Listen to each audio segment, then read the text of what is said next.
Ankleshwar national highway ઉપર hotel પર ઉભેલી ટ્રકમાંથી 19 જેટલા પશુઓને કતલખાને લઈ જવાતા બચાવી લેવાયા હતા.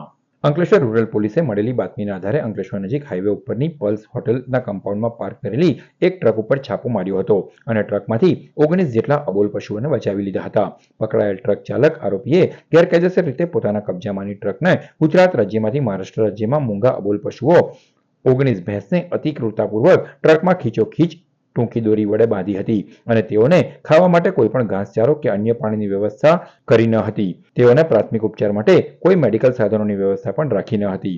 પોલીસે ટ્રકમાં ભરેલ કુલ 19 ભેંસો કિંમત ₹1,90,000ની તથા ટ્રક કિંમત ₹5 લાખ મળી કુલ ₹6,90,000ના મુદ્દામાલ સાથે સિદ્ધપુર પાટણના રહીશ ટ્રક ચાલક યાસીન ખાન ઇબ્રાહીમ બલોચની અટકાયત કરી હતી અને પશુઓને ટ્રકમાં ભરાવનાર અઝહર નામના શખ્સને વોન્ટેડ જાહેર કરી બંને વિરુદ્ધ પશુ ઘાતકીપણાનો કાયદો તથા ગુજરાત આવશ્યક ચીજવસ્તુ અને ઢોર નિયંત્રણ અધિનિયમ અંતર્ગત ગુનો દાખલ કરી કાયદેસરની કાર્યવાહી હાથ ધરી છે.